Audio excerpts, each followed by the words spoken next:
деген үмітіміз бар. Екі команданың ең эле кызыктуу делинген ойыны башталды. Буга чейин кандай ойындарды өткөрүп келгендигин айта кетсек, эки команда тең Көкжал тарабын жеңип андан кийин бул баскычка чыккан команда өз тайпасында ушундай бирдей жеңишке болгон команда. Жана беттеш башталар замат азыр Достук командасы өздөрүнүн чабуулун жүргүзө баштады. Алгачкы улактай казанда! Алгачкы улактай казанда! Өзүңүздөр көргөндөй Достук командасы 1-0 эсебинде атаандаштарынан алдыга чыгып отурган мезгили. Жана биз ким экендигин айта кетишибиз керек албетте.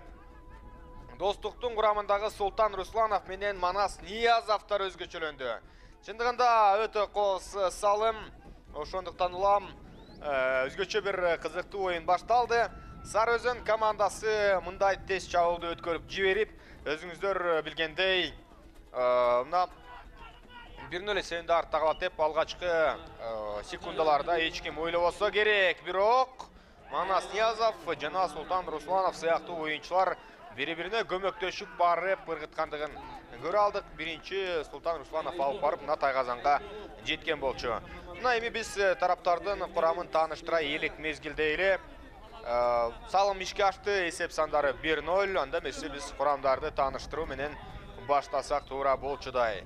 Биринчи катар саны менен Достук командасында Ташим Айлыбашев Алай Аргамагы менен оюн жүргүзөт. Экинчи Айбек Темирбаев Көкбет менен. Үчүнчү Эрсултан Айдаркан уулу Арча Тору. Төртүнчү Жоодар Жолчу уулу Акшумкар. Бешинчи Бауш Султанбеков Бүркүт. Алтынчы Майрамбек Рысбеков Токмок. Жетинчи Султан Русланов Талисман. Сегизинчи Кыяс Ниязов Акбөрү. Тогузунчу Азимкул Анаке Азимкул уулу Рекорд.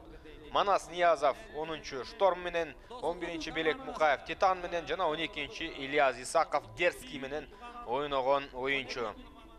Жана ошондой эле Сары Өзөн чүй командасынын курамын тааныштырып баштайлы. Биринчи катар санында белгилүү убакчылардын бири Рустам Тыналиев комбат менен оюн жүргүзөт. Экинчи Кубаныч Султан уулу борбордук бөлүккө Краз менен чыга турган оюнчу. Кайманаты Куантай экендигин да айта кетели. Краз Аргамагы менен чыккан оюнчу. Үчүнчү Нурбек Юсупов Джиган менен, төртүнчү Акбар Иманбеков Аврора менен, бешинчи Фархат Бешекеев Аракет менен, алтынчы Аскат Аскаров Мырза Тору, жетинчи Азат Бешеналиев Арго, сегизинчи Улан Насакеев Лексус, тогузунчу Азат Насыпбеков Телтору, жана 10-чу Таштемир Жекшенов жаш улакчылардын бири Көксерек менен, жана 11-чи Тыныч Алыбаев Карабайыр, ал эми 12-чи Айбек Иманалиев Нургашка менен оюн жүргүзөт. Бул курамдардын бардыгы азыркы учурда ойноого даяр болгон оюнчулардан кабар берет. Жекеден ийгиликтүү болуп, Сары Өзөн командасынын курамындагы Улан Насакеев алдыга жылып бара жаткандай, жана Тайгазанга жакын деле калгандыгын көрүүдө. Сыргытууга мүмкүнчүлүк бар, жана эсеп сандары 1-1. Эсеп сандары өзгөрдү. 1-1. Өтө бир чоң ылдамдык менен барып, азыр Сары Өзөн оюнчусу өзүңүздөр көргөндөй эсепти теңеп кетүүгө үлгүрдү. Султан уулу Кубаныч борбордук бөлүктөн ийгиликтүү болуп, мына ушундай ыргытууну ишке ашырды. Мына биз жогоруда айтып өткөндөй эле жекеме-жекенин натыйжасында командаларда мүмкүнчүлүк жаралышы керек. Анын натыйжасында байкасаңыздар эсеп өзгөрүп калды. Тактап айтсак, 1-1 өзгөрдү. Тең салмактуулукту Сары Өзөн көп узабай атаандаштарына карата жаратып коюуга жетише алды. Эң эле кызыктуу делинген оюн бизге тартууланып жаткан кези жалпы көкбөрү көрөрмандарын чакырабыз. Тайпа ичиндеги чындыгында оюн десек болот. Мыкты оюн. Бүгүнкү күндөгү борбордук беттеш жана аз жерден атаандашынан азыр жулуп алууга бул оюнчулар даяр болду. Ыргытууга өзүңүздөр көргөндөй жакын калган. Андан ары Достук командасынын курамындагы Майрамбек Рысбеков илип кетүүгө аракетин көрдү, бирок жете алган жок. Андан ары мына эми жерден Улақ көтерілді. Достық командасы Улақ менен бирок аутқа чыгып кетишти. Демек жекеме жеке көрүнүшү орун алат. Норуз мелдешинде болуп өткөн тирештерде Достук финалдык бөлүктө жекеме жекеде оюндарды анчалык деңгээлде өткөрө алган эмес. Эсиңиздерде болсо ынтымакка каршы. Бирок андан бери убакыт өттү. Жана оюндар дагы бир аз жакшыргандай. Бирок жекеме жекеде азыркы Султан уулу Кубаныч жана анын аргымагы ошол эле Крас сыяктуу атка туруштук бере алабы, жокпу чогуу көрөбүз. Фархат Бейшекеев азыр барып Улакты борбордук бөлүккө жайгаштырууда. Жана жекеме жекеде кайрадан эле ат салышуу башталды. Командалар өздөрүн көрсөтүүгө даяр. Жана Сары Өзөн командасынан Султан уулу Кубаныч борбордук бөлүктө. Кубаныч ал эми Достук командасынан Айбек Темирбаев. Айбек Темирбаев Көкбет менен оюн жүргүзүп жаткандыгын байкоодобуз. Жана жекеме жекенин натыйжасында кандай көрүнүш орун алат. Айбек Темирбаев жерден үзүп, аргымагы Көкбет менен Улакты сол такымына баскандыгын көрөбүз. Бирок ишенимдүү түрдө бастыбы, же болбосо жарым жартылай олку солку түрдө кармап турабы. Азыр калгыс өзүңүздөр көргөндө бардыгын жөнгө салып жаткандай. Анын натыйжасында азыр эми Султан уулу Кубаныч, анын жанында Айбек Темирбаев борбордук бөлүктөн биринчи болуп енген.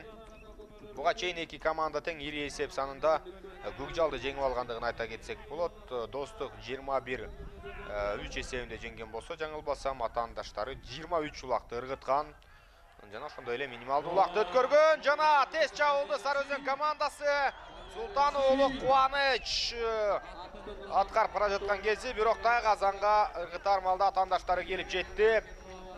Жөн түрдө өткөрбөй тургандыгын булар көрсөтүп жаткан учуру. Коргонуу бөлгүндө активдүү, бирок ага карабастан азыр Кубантай артты көздөй бурулуп Тайгазанды көздөй өзү жалгыз келди. Жана Улак Тайгазанда. Улак Тайгазанда эсеп сандары 2-1.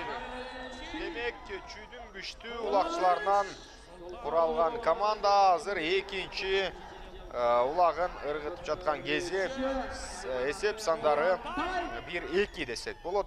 Сары Өзөн курамындагы оюнчу Султан уулу Кубаныч өзүн көрсөтүп кое алды. Чыныгы күчтүүлүгүн көрсөтүү десек дагы болчу да. Анткени алгач чыккан чабуулу жыйынтыгына салым менен аяктаган эмес.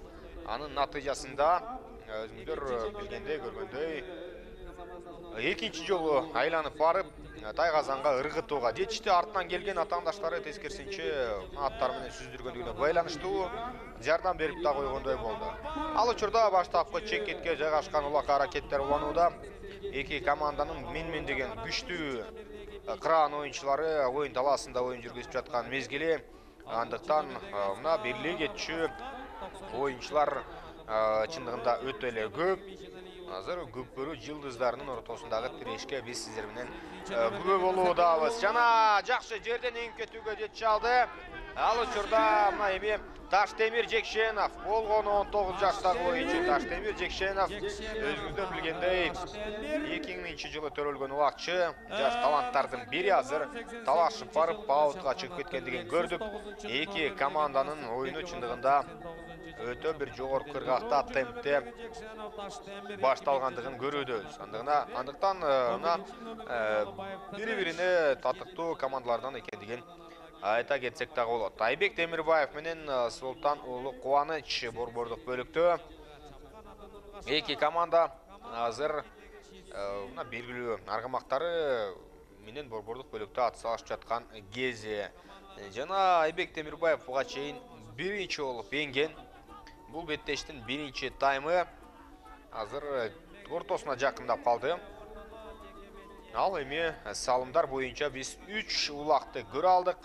Султан уулу Кубанычты азыр атаандашы Айбек Темирбаев улакка жолоткон жери жок. Демек Крас атандашына азырынча жақында пара албай жатқан мезгілі жерден Айбек Темирбаев улақты болшынша алды, бирок оздукту сол тарапты көздөй тартууга аргасыз, анткени Султануулу Кубаныч артынан кууган, оң такымга басууга жетишти. Ошол эле багытта азыр алдыга чабууду көздөй мүмкүнчүлүк издеп көрөт Айбек Темирбаев, командаштары жардам берүүгө даяр. Ошол эле Бауш Султанбековдун бар экендиги белгилегет эле жана Айбек Темирбаев мыкты. Жекеме-жекеде күрөшкөн эки оюнчу азыр кезек-кезеги менен ушундай эрдигин көрсөтүп жаткандыгын байкоодобуз. Андыктан эки оюнчу тең экинчи катар сандагы оюнчулар, жекеме-жекечилер азыр эсеп сандары өзгөрдү, 2-2. Андыктан кызыктуулук бүгүнкү беттеште менимче акыркы таймдын акыркы минуталарына чейин уланса керек. Мындай деңгээлде деле беттеш жүрө бере турган болсо. Азыр чогуу байкайлы. Дагы да болсо мүмкүнчүлүктөр бар. Эки командада тең жана жерден эң алуу боюнча Таштемир Жекшенов биринчи болуп булакка жетти. Таштемир Жекшенов азыр өздөрүнүн тайгазаны көздөй бет алып бара жаткан мезгили, бурулуп артка кайтышы керек. Достуктан ошол эле Султан Русланов сыяктуу оюнчу коргонууда ойноду. Азыр Таштемир Жекшеновду токтото элек атаандаштары жана борбордук талаадан, борбордук бөлүктөн тактап айтсак алдыга Таштемир Жекшенов чоң ылдамдыкта жылып барууда. Ташим Айлыбашев дагы бар, күчтүү коргоочулардын бири. Азыр атаандашынын жолун тороп чыгууга өлгөрүп калды. Ошого байланыштуу жаш оюнчу Таштемир аутка чыгып кеткендигин көрө алдык. Бул оюнчу өз учурунда Ысык Көл командасына дагы өзүн көрсөткөндүгүн айта кетсек болчудай. Ал учурда мүмкүнчүлүк бар. 12-чи мүнөт аягына чыгып бара жаткан кези жекеме-жеке. Бүгүнкү беттештеги окуялардын көбү десек болчудайбы. Мына ошол жекеме-жекенин натыйжасында жүрүп жаткандыгын айта кетсек болот. Азырынча Сары Өзөн командасынын курамындагы Рустам Тыналиев, Аскат Аскаров сыяктуу оюнчулардын биз активдүүлүгүн көрө элекпиз. Алар эми бара-бара менимче өздөрүн көрсөтүүгө ашыкса керек. Азыр жекеме-жеке күрөшүнө Улан Насакеев чыккан. Улан Насакеев биринчи улактын автору экендигин белгилегет эле. Ал учурда мына эми жекеме-жекеге чыгып өзүн көрсөтүүгө ашыгып турган кези Айбек Темирбаев атаандашын таптакыр жолоткон жок. Улан Насакеев чындыгында азыр аты жакшы мүмкүнчүлүктөрдү эми жаратып берүүдө, бирок 100% эмес. Айбек Темирбаев аргымагы менен биргеликте өзүңүздөр байкагандай болушунча аракетин көрүп жаткан кези. Ылды эңкейип алууга азырынча мүмкүнчүлүк жок. Улан Насакеевте өтө тажрыйбалуу улакчылардын бири. Бул оюнчу 1988-жылы төрөлгөн. Жана биз Сары Өзөн командасынын курамы боюнча айта турган болсок, чындыгында бул командада берлегечү нерсе суу самырдан эле 7 улакчы бар экендигин айта кетсек болот. Ошол эле Фархат, Рустам, Таштемир, Азат, Аскат жана Кубаныч Султан уулу сыяктуу улакчылар булар мына ушул суу самырдан. Андыктан Сары Өзөн командасынын көп бөлүгүн суу самырдын мыкты улакчылары түзө тургандыгын дагы айта кетсек болот. Андан сырткары дагы албетте күчтүүлөр бар. Андыктан эми чогуу көрөбүз. Эки команда өз облустарындагы күчтүүлөрдөн экендигин дагы бир ирет белгилегет эле. Достук командасынан Эрсултан Айдаркан уулу борбордук бөлүккө кирди. Султан уулу Кубанычага каршы ойнойт. Эрсултан Айдаркан уулу жакында эле Достукка кошулган оюнчу. Таланттуу оюнчулардын бири. 95-жылкы Бакуат Талас командасынан келгендигин айта кетсек болот. Андыктан менимче Достук командасынын курамында беттештерин жакшы өткөрө баштады. Буга чейинки Көкжал командасына каршы болгон беттешиде дагы өзүн көрсөтө алган. Мына чыныгы жекеме-жекенин кооздугу. Эки тарап өзгөчө бир мыктылык менен талашып жаткан кези Эрсултан атаандашы Кубаныч Султан уулун алдырбастан сол такымга бекем басты. Эми достук командасында чабуулга жол ачылышы мүмкүн. Эки команда азыр тең салмактуу эсеп менен, бирде эсеп менен оюн жүргүзүп жаткан кезде эртерээк жабыш керек беле. Кубаныч Султан уулу атаандашына жетип, шыйрактан бекем кармап та калгандай. Командалаштары Манас Ниязов азыр Эрсултанга толук бойдон көмөктөшүп жаткан учуру жана аутка чыгып кетти. Сүрмө топ. Мына атаандаштарын тактап айтсак, болушунча Султан өзүңүздөр көргөндөй Султан уулу Кубаныч атаандашынан талашып бара жаткан, бирок достук командасы тескерисинче сыртка чыгарып жиберүүгө кызыктар болду. Азыр эми кайрадан эле жекеден тараптардын иш аракети уланат.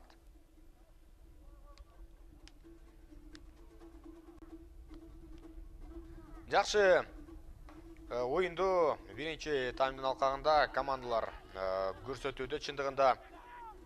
Андыктан Айбек менен азыр дагы бир рет Эрсултан Айдаркан уулу. Жок, бул жолкусунда Айбек Темирбаев. Айбек Темирбаев такымга бекем басууда. Жок, такымга эмес, азыр мына аттын жалын үстүнө көтөрүү аракетин жасап жатат. Эми гана такымга басууга аракетин көрүүдө. Жана тескерисинче азыр жардам берип койду. Улан Асакеев атаандашына ошондой түрдө Айбек Темирбаев оңдомок кулакты, бирок Улан Асакеев тартып жардам берип койду. Бирок ошол эле мезгилде бул оюнчу кое берер эмес. Жана Айбек Темирбаев кайрадан чабуулду баштап көрөт. Атаандаштарынын арасынан мына жылчыктап алдыга жылпаралап калыстын желеги желбиреди. Демек аутка чыгып кетти командалар. 17-чи мүнөт соңуна жакындап барууда. Демек биринчи таймдын дагы 3 мүнөттөй оюну бар. Андан сырткары экинчи таймга албетте эки команда жөнөйттү.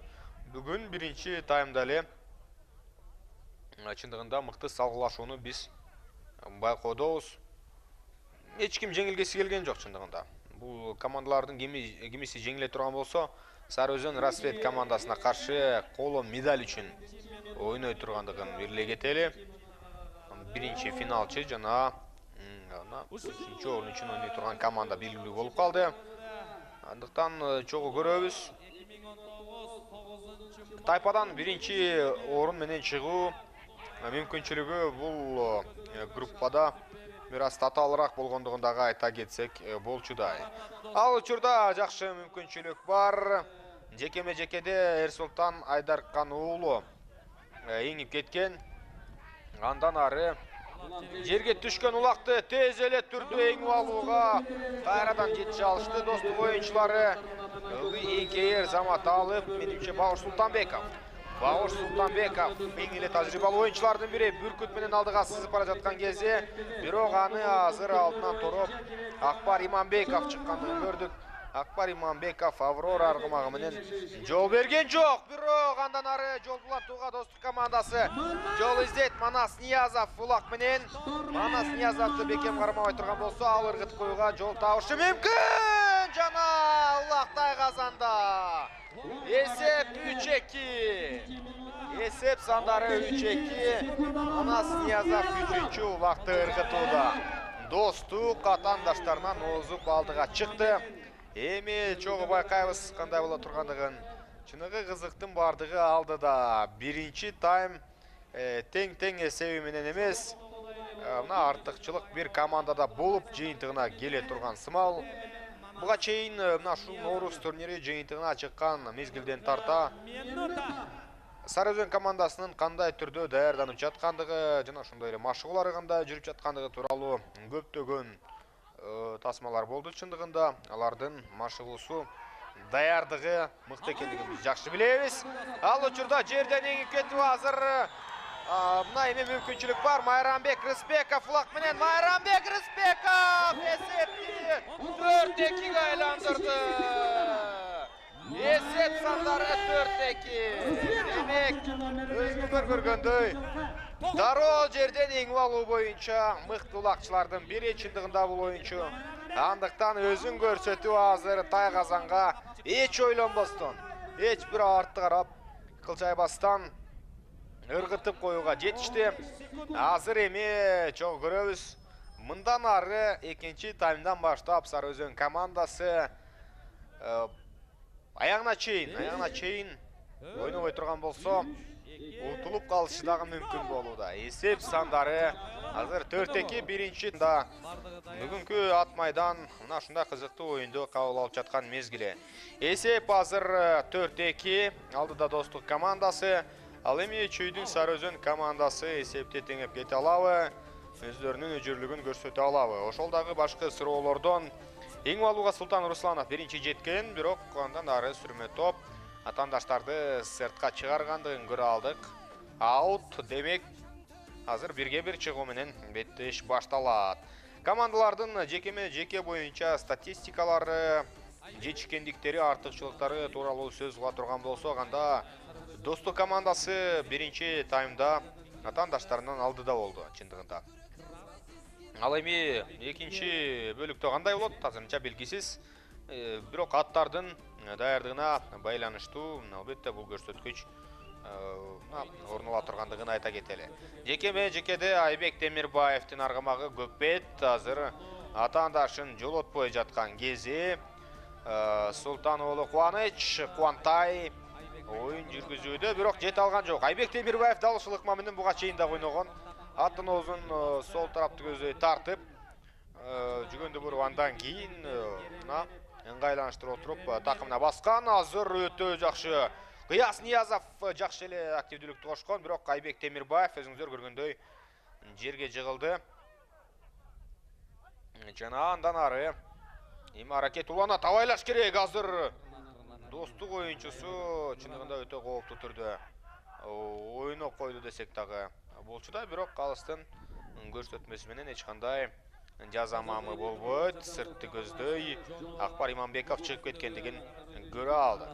Азыр эми чогуу байкайбыз, ошол эле Аскат Аскаров буга чейин Достуктун курамында ойногондугун айта кетсек болот. Азыр жакшы чабуул мүмкүнчүлүгү экинчи таймдын башталышында Сары Өзөн командасында бар. Эсеп учурда 2-4, бирок өзгөртүп кетүү мүмкүнчүлүгү бар. Рустам Тыналиев дагы талаш үстүнө киргендигин көрүүдөбүз. Биринчи катар санында оюн жүргүзөт.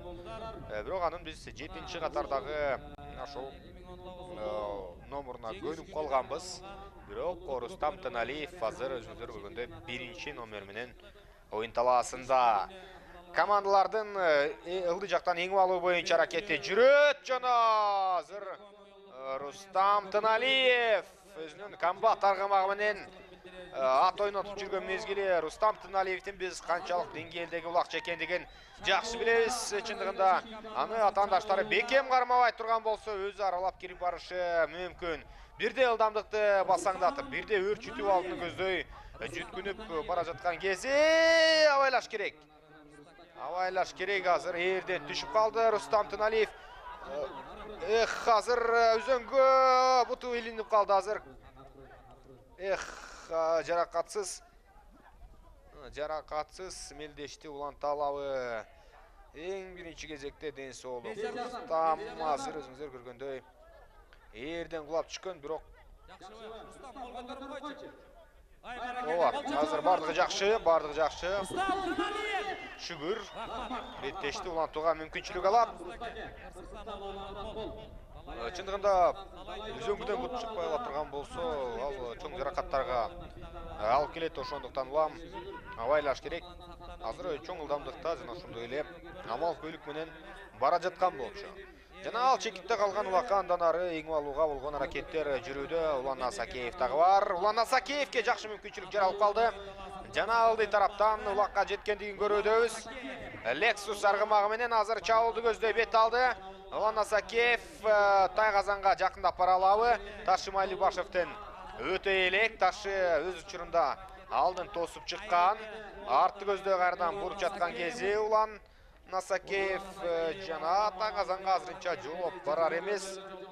Коргонууда Достук командасы өзгөчө активдүүлүктү жана ошондой эле командалык оюнду тартуулап жаткан кези. Жана жекеме-жеке көрүнүшү так ортодон аткарылышы керек. Азыр өзүңүздөр көргөндөй так айлампага жайгаштырылган жок, бирок эки тарап ойынға киришти. Экинчи катардагы ойынчылар Айбек Темирбаев жана Султан Улы Кубаныч борбордук бөлүктө. Демек, биз Көкбет жана ошондой эле Крастын ортосундагы беттешке мына голуудабыз. Крас атаандашына жол берген жери жок. Бирок эң алабы Султан Улы Кубаныч жол көрөлү. Айбек Темирбаев өз учурунда ал эңкейип, ага болушунча тоскоолдукту жаратып, эгер мүмкүн болсо тартып алгысы келип турат. Мында жеке мезгилинде башка өнөктөштөр же болбосо атаандаштар тоскоолдук кылууга мүмкүнчүлүгү жок, эрежеге ылайык өзүңүздөр билгендей. Ошондуктан улам чындыгында бардык тапшырманы жекедеги оюнчулар басууга, аткарууга аракетин көрүшү керек. Азыр эки тарап жакшы эле такымга басууга аракетин көрүүдө. Айбек Темирбаев алып кетти.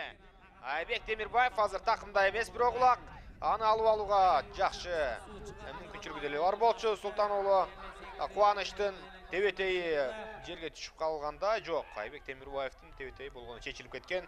Андан ары чабуулду күчтөп барууга мүмкүнчүлүк алабы. Улак азыр Сары Өзөн командасында, жаңылбасам, Акбар Иманбековда. Акбар Иманбеков оң такымына бекем баскан соң Тайгазанга жай-жайдан келе жаткан кези, менимче бош аймактарды издебей эле ушунда келе бере турган болсо, балким бири-бирине жардамдашып отуруп ыргытып жибериши толук мүмкүн. Бирок коргонууда байкасаңыздар 3 оюнчу катары менен тизилип алган. Чындыгында Достуктун коргонуусу азыр активдүү.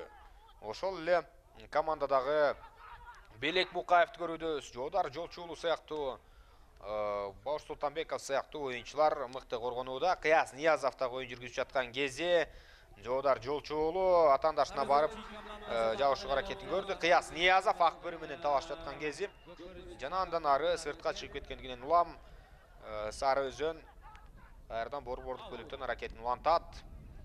Каршылаштардын Тайгазанына жакын ойноодо чындыгында. Азырынча Достук атаандаштардан улакты тартып алуу боюнча маселеге туш болуп жатат. Бирок алар 2 упай айырмачылыгы менен оюн жүргүзүүдө. Андыктан аны эске алуу менен менимче Сары Өзөн командасы ойноп жаткан кези жана болушунча эртерээк 4-3 эсебин жаратууга кызыктар. Антпей турган болсо Достук нар бир катадан жазалап коюшу мүмкүн. Буга чейинки Манас Ниязов жана Майрамбек Рыспеков сыяктуу оюнчулардын ыргыткан улактары бул кандайдыр бир командалык иш аракет эмес. Ал атаандаштардын коргонуудагы кетирген катасы, андан сырткары жеке индивидуалдык Достук оюнчуларынын чеберчилиги экендигин айта кетсек болот. Жеке Султан Улы Кубаныч жана Эрсултан Айдаркан уулу бири-бирине каршы чыкты. Демек, Эрсултан Айдаркан уулу арча тору менен борбордук бөлүктө. Улакка жете алган жок, сыртка чыгып кетти. Азыр эми бир аз шашпастан Султан Улы Кубаныч оюн жүргүзө алабы? Жок, анчалык Эрсултан алыстап кеткен эмес жана ийгип алууга аракеттер дагы да болсо уланышы керек.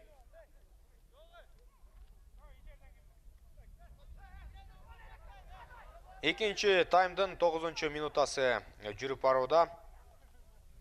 Демек, экинчи бөлүк ортолоп калды. Борбордук бөлүккө эки командадан бирден оюнчу, Достуктан Бауш Султанбеков киргендигин көрүүдөбүз. Андыктан бул оюнчу өзүн көрсөтө алабы? Бауш Султанбеков Бүркүт менен кирди. 1983 жылкы оюнчу. Ал эми Улан Насакеев, өзүңүздөр билгендей, 88 жылы төрөлгөн спортчу. Азат Насыпбеков ойногон. Жана жекеден Достук оюнчусу ийгиликтүү болду дагы. Азыр өзүңүздөр көргөндөй Тайгазанды көздөй бет алып бара жаткан учуру. Ыргытууга жол издеп таба алабы? Тайгазан бош жана эсеп сандары 5-2. Бауш Султанбеков. Бауш Султанбеков эсепти 5-2-ге айландырды. Демек, 5-катар санындагы оюнчу эсепти 5-2-ге өзгөртүүдө. Азамат, чындыгында коргонуудагы Сары Өзөн командасынын оюну таптакыр көңүл жылытарлык эмес. Бүгүн эмнегедир эми бул команда жаңы биригип жаткандыктанбы, bir-birine жаңгана көнүп жаткандыктанбы, мына ушундай учур жаралгандыгын көрөбүз. Ортодогу артыкчылык 3 упайга чейин өзгөрүп кеткендигин белгилей кетсек болот. Ошондуктан улам азыр эми чогуу байкайбыз. Эми мүмкүнчүлүк бар чындыгында атаандаштарына карата өздөрүн көрсөтө алабы азыр. Чогуу көрөлү. Сары Өзөн командасы дагы өз карамагында жарым саат бар экендигин түшүнүп турат.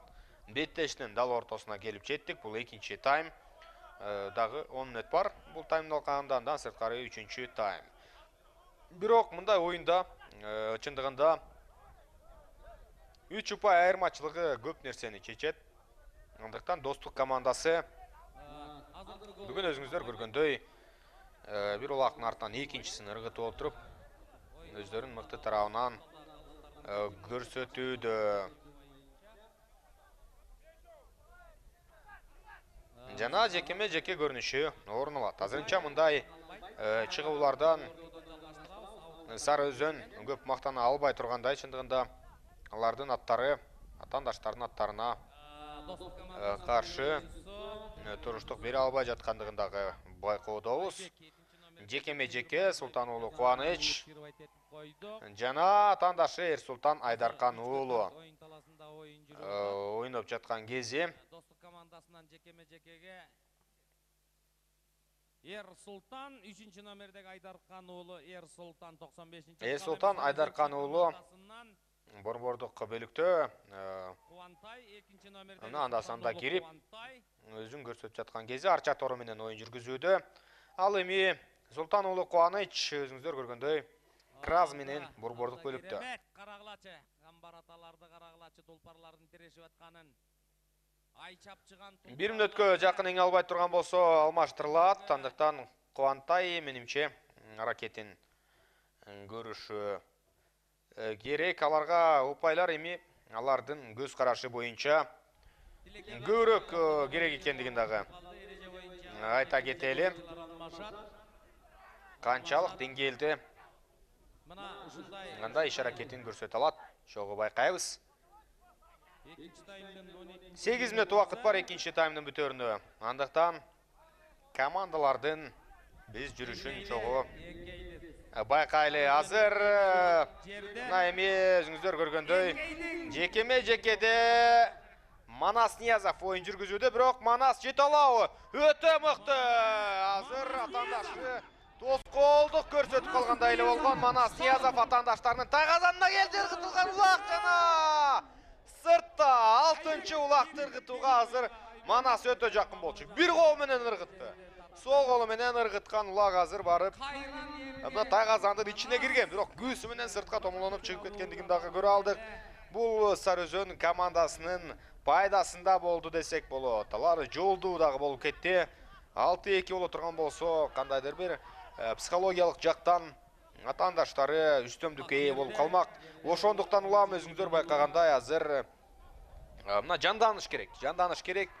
Мына үмүтүн эң башкы кезекте менимче Сары Өзөнү өчүрбөшү зарыл абайлаш керек. Азыр Достуктун оюнчусу Тыныч Алыбаев, жок, албетте ал Сары Өзөнүн оюнчусу азырынча Белек Мукаев кулаган.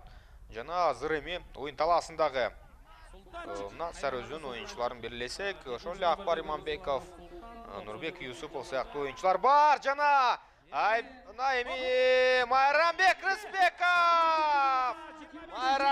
Рыспеков эсеп сандары өзүңүздөр көргөндөй 6-2. Майрамбек 4-чү улакты да ыргыткан, эсиңиздерде болсо. Азыр кезектеги улакты ыргытты. Эсеп барган сайын өсүп бара жаткан кези.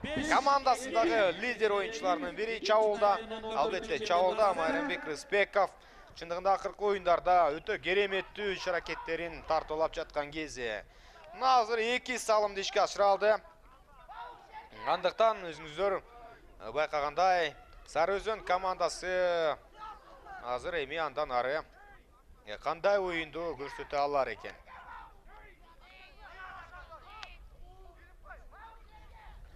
Есеп өзгөрдү. Жана экинчи таймдын бүтөрүндө азыр 5 мүнөттөй убакыт бар. Чогуу көрөбүз. Кандай жүрөт?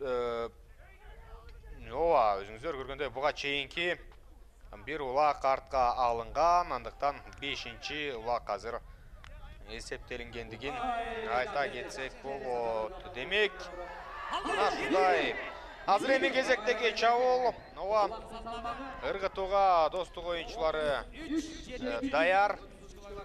Менимче бул Бауш Султанбеков оюн жүргүздү, бирок андан ары көзөмөлдүктү жүргүзө алган жок. Жана андан ары Сары Өзөн командасы улак менен чогуу көрөбүз.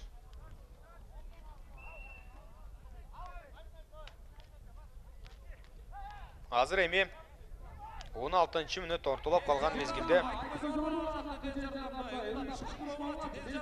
Сары Өзөн командасынын шашып жаткандыгын байкоодобуз.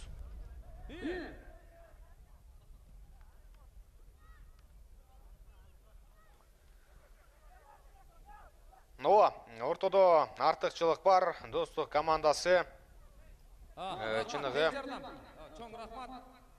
тажрыйбалуулугун көрсөтүп жаткан мезгили.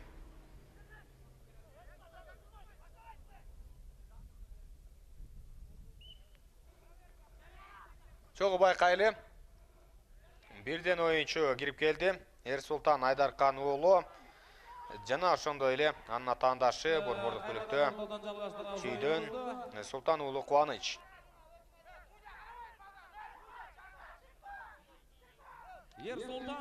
Эрсултан Айдаркан уулу жерден эңип алды биринчи болуп. Жабышып аткан Сары Өзөн Чүй командасынан Кубантай.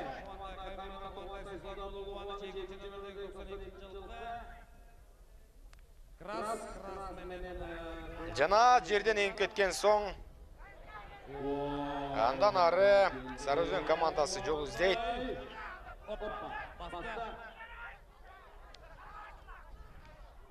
Султан уулу Кубаныч. Султан уулу Кубаныч экинчи таймда жакшы чабуулду ишке ашырып бара жаткан кезде атаандаштары бирок келип калгандай. Жана коргонууга жетишип калышты. Коргонуусу бүгүн өтө тез ылдамдыкта. Азыр жакшы бурулуп аракет кылар мезгилде Майрамбек Рыспеков тоскоолдон көрсөттү. 3-чү улагын Сары Өзөн командасы ыргыталабы.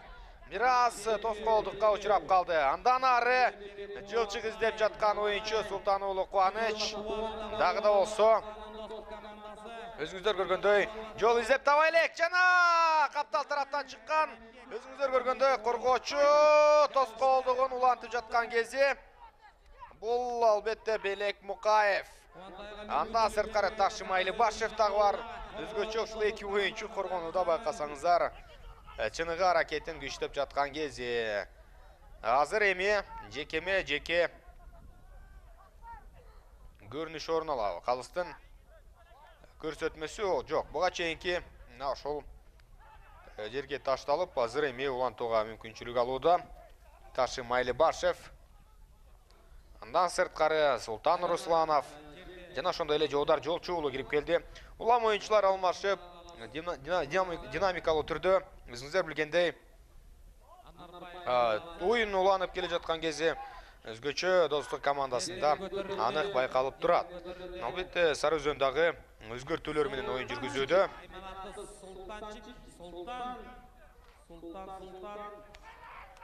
Ал учурда бирок атаандаштарына алдырып койду. Манас Ниязов каршылашы мына эми Рустам Тыналиев менен талашууда.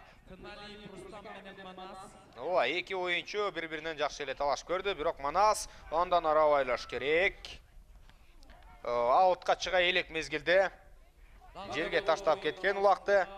Жана ал жерден эңип алууга аракеттер жүрөт. Экинчи таймдын акыркы минуттасы кемип барууда. Демек 40 мүнөттүн ичинде биз 7 улакты көрдүк. Анын 5-ин Достук командасы, экөөнү Сары Өзөн командасы ыргытты. Жана чыныгы алыптардын тиреши орун алып жаткан мезгили. Финалдык бөлүктө кимиселер эгер деле чыга турган болсо, ынтымакка каршы ойной тургандыгын айта кетебиз. Финалдык оюн 9-май күнү орун алат. Эки лиганын тең биринчи лигада Кара Буура жана Көлтөр командалары ойнойт. Ошол эле мезгилде жогорку лиганын финалы дагы ошол күнү орун алат. Анда сырткары 3-4 орун үчүн Сары Өзөн жана ошондой эле достук командаларынын ортосундагы беттешти көрүүгө чакырабыз. Учурда эсеп саны 5-2 жана азыр абайлаш керек достук командасынан оюнчу Ильяс Исаков жерден түшүп калган. Анын натыйжасында андан ары аракетти жүргүзүү максатында тараптар ойын улантууда. Акыркы 20 мүнөттүк ойын ортодогу айырмачылык 3 упайды түзүп турган мезгили кимиси ийгиликтүү болор экен, сиздер менен биргеликте көрөбүз. Учурда азыр эми Таштемир Жекшенов биринчи жолу билип кете алды. Анын натыйжасында эми Ыргыт Алабы чогуу байкайлы Тайгазанга жакындап келди. Бирок атаандаштары Ташим Майлыбашев баштаган коргонуу баскычындагы оюнчулар ошол эле Белек Мукаевдер үлгүлүү оюнду көрсөтө алды. Таштемир Жекшенов жана эсеп сандары 5-3. Эсеп сандары 5-3 өзүңүздөр көргөндөй мына өзгөрдү. Жана Таштемир Жекшенов жаш оюнчу өз пайдасына жана командасынын пайдасына улак салууда. Ортодо болгону 2 упай айырмачылык бар. Демек 3-чү таймдын бир гана минутасы керектелди. Бул командага чогуу көрөбүз. Азыр болушунча эртерээк жайгаштырышы керек. Ошого байланыштуу мына бул нерсеге Сары Өзөн командасы көбүрөөк кызыктар. Анткени атаандаштары шашпайт болчу. Ошого байланыштуу тезирээк келип улакталгандыгын көрө алдык. Жерден илип кетүүгө жасалган алгачкы аракеттер командалардын азыр эми улакка болгон жүрүштөрү чындап ишке аша баштаса керек менимче эң баалуу болгон аракеттери. Азыр Султан Русланов, Майрамбек Рыспеков сыяктуу, ошол эле Бауш Султанбеков сыяктуу оюнчулар оюн талаасында. Ал эми Сары Өзөн чүй командасынан Нурбек Юсупов да ойноп жаткандыгын белгилей кетебиз. Чындыгында мындай өзгөчө беттеш чоң чыңалууга туш болгондугун дагы көрө алдык. Эч кандай бирок жаңжалдын пикир келишпестиктен бизге кереги жок. Ошондуктан улам мына эми анын бардыгын көзөмөлгө алган калыстардын биз жүрүшүн же болбосо алардын иш аракетин дагы көрдүк. Азыр эми жеке Эрсултан Айдаркан уулу достук командасынан борбордук бөлүктө оюн жүргүзүүдө. Арча Тору менен ал эми атаандашы Султан уулу Кубаныч азырынча улакка жете албай жаткан кези. Арча Тору Крас аргымактары бири-бирине каршы оюнун көрсөтүүдө. Убакыт барган сайын азайып барууда. Бул албетте достук командасынын пайдасында. Сары Өзөн мындай оюну менен дагы эми жетпей кала турган болсо, анда алар 3-чү орун үчүн ойнойт. Сары Өзөн Рассвет командаларынын беттешин көрүп калабыз анда. Бирок азырынча эртерээктер алдыга шашпай туралы. Алардын чабуулдары чындыгында күчтүү. Өзгөчө 3-чү таймдын баштапкы минутасында эле ыргытып алган. Эрсултан Айдаркан уулу болушунча колун созуп жетип алайын деди. Бул чийинден чыгып кеткендигине байланыштуу азыр чабуулду уюштурууга мүмкүнчүлүк алат. Султан уулу Кубаныч улак менен болду. Султан уулу Кубаныч атаандаштарынан байкасаңыздар биринчи болуп алган жана андан ары жүрүштү Рустам Тыналиев колго алгысы келип турат. Рустам Тыналиев өзгөчө чеберчиликте артка бурулду жана Тайгазанга жетип келе жаткан кези 4-чү улакты ыргыталабы? Жок, Рустам азыр Тайгазандын жанынан өтүп кетти дагы. Андан ары мына эми жүрүштү оңдоп кетүүгө аракетин жасайт. Манас Ниязов активдүү коргонуу бөлүгүндө атаандаштын жолун тосуу максатында ойноп жаткан кези эми Рустам Тыналиев биринчи, экинчи атаандашын азыр өткөрүп азыр өтө мыкты жүрүшүн аткарууда. Такымда көпкө чейин кармап жүрүү дагы оңой эмес. Улакты Рустам эки тарабын карап өзүңүздөр байкаганда азыр кайрадан эле азыр аракетин улантат. Рустам Тыналиев Ташым Алибашев алдыда бар.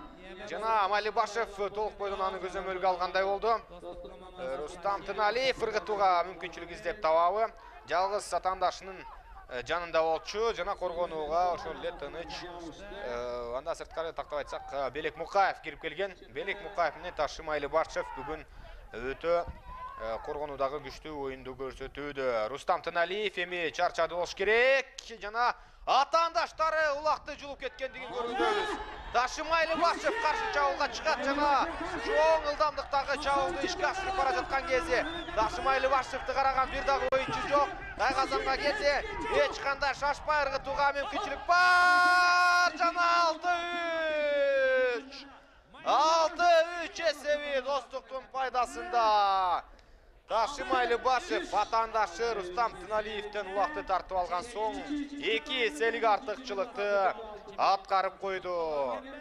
Бул эми ката албетте коргонууда бир дагы оюнчунун калбагандыгында, андан сырткары Рустам Тыналиев улакты көпкө чейин кармап койду көрүнөт.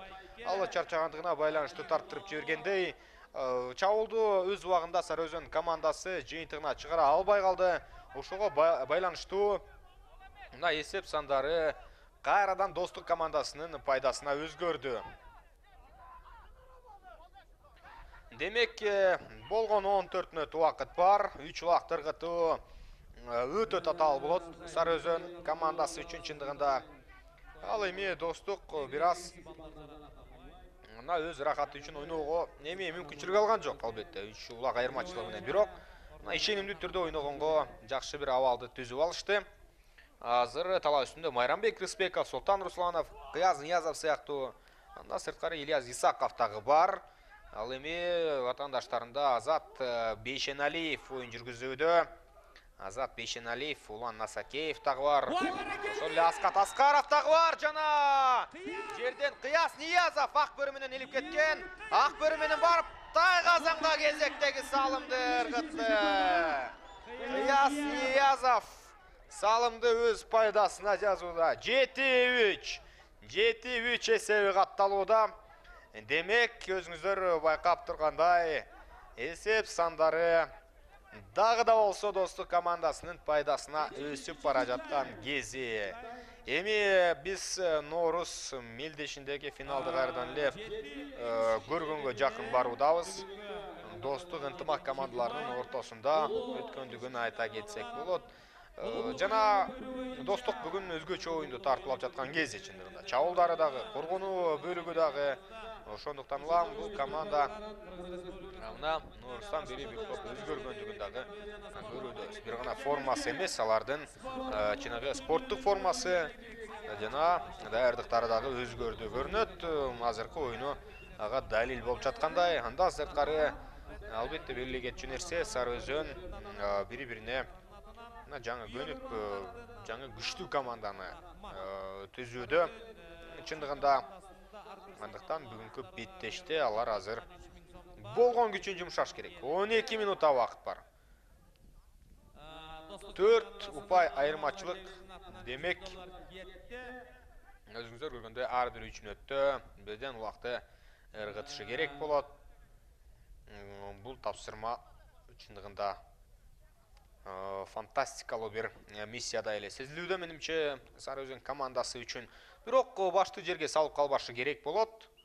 Анткени өзүңүздөр билгендей дагы да болсо мүмкүнчүлүк бар чындыгында. Мүмкүнчүлүк бар. Эрсултан Айдаркан уулу Султан уулу Кубаныч кирген айлампага Кубантай биринчи болуп булакка жете алды дагы. Андан ары алдыга жол издеп баратат. Бирок коргонууда Бауш Султанбеков активдүү, Ташым Алибашев дагы бар. Жана атаандашын болушунча курчап алып улакты тартып алууга күчүн жумшоодо. Жакшы эле атты салдырып Белек Мукаев артынан кысымга баргандыгын дагы көрүүбүз. Талашууга Бауш Султанбеков толук аракетин жасады. Султан уулу Кубаныч сол такымда улакты бекем кармап турган учуру.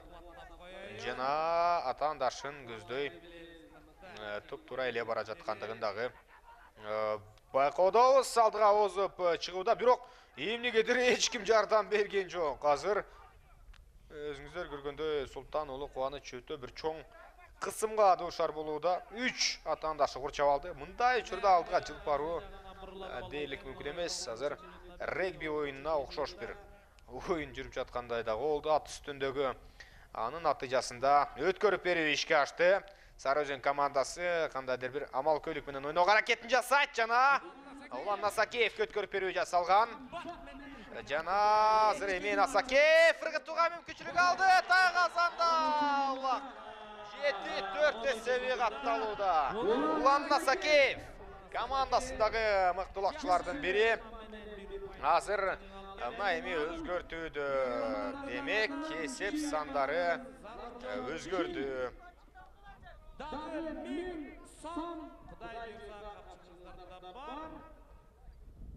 Чогуу көрөбүз. 7-4 эсеби катталды. 3 улак айырмачылык бар. Жана 10 мүнөттөн азыраак убакыт. Сарыөзөн командасы жетишеби. Чыныгы кызуу тирешти биз көрүүдөбүз. Командалар бири-бирине баш ийгиси келген жок. Жана азыр Достук командасында чабуу мүмкүнчүлүгү бар. Ыргытууга жол издеп Майрамбек Рыспеков жана 8-4 эсеби катталууда. Майрамбек Рыспеков бүгүнкү өзүнүн 3-чү улагын ыргытты. Демек, хэт-трик экендигин белгилей кетели. Хэт-трик Азамат бул оюнчунун чеберчилигинде күмөн жок, чындыгында дайым мындай оюндарын тартуулап келген улакчы жаш оюнчулардын бири экендигин айта кетели. Эми 94-жылы төрүлгөн Майрамбек Рыспеков токмок менен өзгөчө оюнун тартуулап жаткан мезгили. Жана 2 эселик айырмачылык жаралып калды. Бүгүнкү күндөгү Достук командасынын чабуулдагы лидери ошол Майрамбек Рыспеков болуп жаткандыгын биз көрүүдөбүз. Анын салымдары, анын атынын күлүктүгү жана эки оюнчунун бири-бирине шайкеш келгендигиси Сарыөзөндү бир топ кыйнап жаткан кези. Ал учурда мына эми кийинки жүрүштөр улак жерде. Азырынча ал эми Сарыөзөндөн Фархат Бейшекеев, Азат Бейшеналиев сыяктуу оюнчулар, Суусамырдын күчтүү оюнчулары аракетин көрүп жатат. Бирок Ташим Айлыбашев бар. Ошол эле мезгилде Жолдар Жолчу уулу азыр мына ошол убактын түбүндө. 8 мүнөттөн азыраак убакыт бар жана Сарыөзөн командасы бүгүн чындыгында максималдуу өздөрүнүн ушул машыгууларында көргөн балким тапшырмаларын аткара албай жаткандай. Ал учурда калыс ышкырыгын жаңыртты, жеке көрүнүшү орун алат. Убакыттын өтүшү бул албетте Достук командасынын пайдасында. 4 улакты 7 мүнөттүн ичинде салып коюу бул мындай беттеште дээрлик мүмкүн эмес, чындыгында ачыгын айтканда. Бирок эми биз алдын ала дагы Достукка жеңишти бербей турабыз. Расмий түрдө алар албетте жеңүүчү аталмайынча. Финалдык бөлүктө ойногонго барган сайын мына ушундай мүмкүнчүлүгү артып барууда. Борбордук бөлүктө Эрсултан Айдаркан уулу, Султан уулу Кубаныч сыяктуу оюнчулар кирди. Быйылкы 9 май майрамына карата уюштурулуп жаткан беттештердин эң кызыктууларынын бири, чындыгында андыктан мына ошол эле финалдык оюнга тете акыркы тайпалык чечүүчү беттеш десек дагы болот. Ошондуктан улам эки команда мына ушундай оюнга жетишүүдө. Эрсултан Айдаркан уулу атаандаштарынан бошоду, бирок Тайгазан ал тарапта эмес. Өткөрүп берүүнү ишке ашырат. Майрамбек Рыспек уулуна берүүдө. Майрамбек Рыспек уулу чоң ылдамдыкта барып, азыр токмок менен чабуул уюштурууга даяр. Бул оюнчунун биз кандай түрдө чабуулдарга бара ала тургандыгын жакшы билебиз. Атаандаштарынын бардыгы артта калып бара жаткан кезде, бирок азыр кесип кириши керек болот. Майрамбек Рыспеков жок, ыргыта албайт. Азыр коргонуу бөлүгүндө Айбек Иманалиев активдүү түрдө ойногон. Атаандаштын багытын өзгөртүп жиберди. Андан ары Майрамбек мына улакты жерге таштаган, бирок аутка барып чыкты. Эки колдоп көтөрүүгө оор болгон улакты бул көкбөрүчүлөр бир колу менен көтөрүп, байкасаңыздар такымга эч кыйынчылыксыз басат. Андыктан физикалык жактан өтө күчтүү оюнчулар, батырлар экендигин белгилегет эле чындыгында. Ал учурда Айбек Темирбаев, Султан уулу Кубаныч борбордук бөлүктө. Айбек Темирбаев азыр өз аты тебелип алды. Бирок такымга басууга жакын калды. Көкпе таргымагы менен оюн жүргүзүүдө Султан уулу Кубаныч бүгүн жекелердин көбүн жеңилди атаандаштарына, ачыгын айтканда. Андан сырткары Улан Асакеев кирген. Ошондуктан улам эми жекеге аттары керекте. Азыр Достук командасы кийинки улагына жакын калган. Бирок Тайгазанга мына түйүнө келген мезгилде өзүңүздөр көргөндөй эсеп өзгөрдү. Жана абайлаш керек, азыр абайлаш керек. Достуктун курамындагы Кыяз Ниязов үзөңгүдөн буту чыкпай калган. Азыр улантууга мүмкүнчүлүк алат, бирок жеке көрүнүшү орун алышы керек. Калыс ышкыргын жаңыртты. 16-мүнөт жыйынтыгына чыгып барууда. Алдында 4 мүнөт убакыт бар. 4 мүнөт убакыт бар. Жана чогуу байкайлы. Эрсултан Айдаркан уулу, андан сырткары Султан уулу Кубаныч оюн жүргүзүүдө. Жекенин алыптары бири-бирине каршы борбордук бөлүктө. Азыр эми андан ары кандай жүрүштөргө бара алат болду экен. Чогуу байкайбыз. Командалардын кызыктуу тирешине биз сиздер менен биргеликте болуудабыз. Азыр жекеде илип алган жок эч кимиси. 1 мүнөттүк убакыт мына ушул жерге сарпталгандай. Сары Өзөн командасы дымактуу чыккан чындыгында. Алар эми биринчи гана беттешин өткөрүүдө бул курам менен. Ошондуктан улам мына ушундай себептерди айтуу мүмкүн. Менимче даярдыгын улантып, алар мына ушул финалга чыгууга болгон аракетин кийинки президенттин кубогуна карата көрүш керек.